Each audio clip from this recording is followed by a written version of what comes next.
Assalamualaikum warahmatullahi wabarakatuh. Perkenalkan, nama saya Raffiandi Normansyah dari kelas TK 4503. NIM saya 1103213118. Di sini saya akan mempresentasikan tugas jaringan komputer data. Materi saya yaitu TCP atau IP. Lanjut ke slide berikutnya.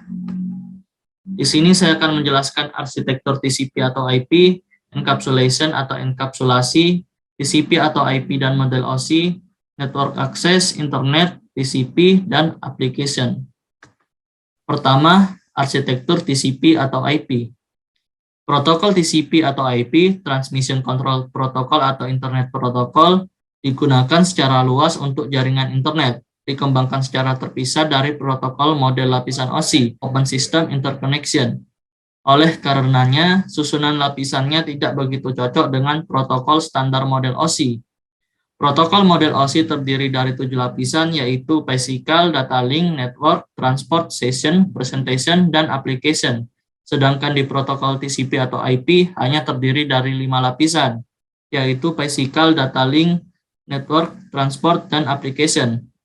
4 lapisan pertama paling bawah dari TCP atau IP mewakili 4 lapisan terbawah dari model OSI, yaitu Physical, Data Link, Network, Transport. Sedangkan lapisan paling atas TCP atau IP mewakili 3 lapisan model OSI paling atas, yaitu Session, Presentation, dan Application. Dalam beberapa buku literatur, arsitektur protokol TCP atau IP beserta fungsinya adalah sebagai berikut pada gambar. Yang pertama yaitu Application. Fungsi dari application terdiri dari aplikasi dan proses yang menggunakan jaringan. Yang kedua, Transport. Fungsi dari transport menyediakan layanan pengiriman end-to-end. Yang ketiga, Internet. Fungsi dari internet mendefinisikan datagram dan menangani perutian data. Dan yang keempat atau yang terakhir, Network Access. Fungsi dari Network Access terdiri dari rutinitas untuk mengakses lapisan fisik atau physical layer. Lanjut ke slide berikutnya, saya akan menjelaskan encapsulation atau enkapsulasi. Pada saat proses komunikasi, data dikirim dari lapisan aplikasi menuju lapisan network access. Dalam perjalanannya, setiap memasuki lapisan data tersebut ditambah header. Ibarat surat adalah amplop yang digunakan sebagai identitas lapisan yang sama bagi pasangan komunikasi atau peer. Proses penambahan ini dinamakan enkapsulasi atau encapsulation.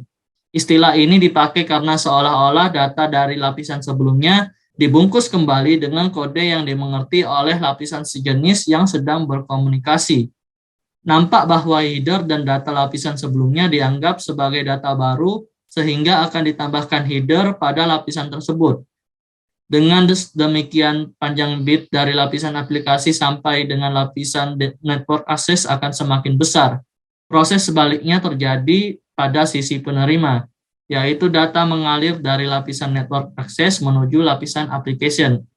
Lapisan network access penerima akan membuka kembali header lapisan network access dari pengirim, kemudian menyerahkan datanya ke lapisan internet.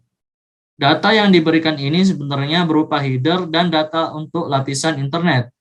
Oleh karena itu, lapisan internet akan membuka headernya dan menyerahkan datanya ke lapisan transport. Begitu seterusnya sehingga data yang sebenarnya sampai dengan lapisan aplikasi sesuai dengan data yang dikirim oleh lapisan aplikasi pengirim. Proses enkapsulasi dan deenkapsulasi dapat dilihat pada gambar berikut ini. Selanjutnya, next slide. TCP atau IP dan model OSI. Posisi tiap-tiap lapisan protokol TCP atau IP jika dikaitkan dengan lapisan model OSI dapat digambarkan sebagai berikut. Next slide. Network Access. Lapisan paling bawah dari protokol TCP atau IP adalah lapisan Network Access, yang mewakili 2 lapisan OSI paling bawah yaitu Physical dan Data Link. Lapisan Network Access ini mendefinisikan bagaimana cara mengakses lapisan fisik sebuah jaringan termasuk pengendalian kesalahannya, yaitu error detection dan error recovery. Selanjutnya, Internet. Lapisan Internet protokol TCP atau IP mewakili lapisan network pada model OSI, yaitu menangani pengiriman paket data beserta jalur pengirimannya atau routing.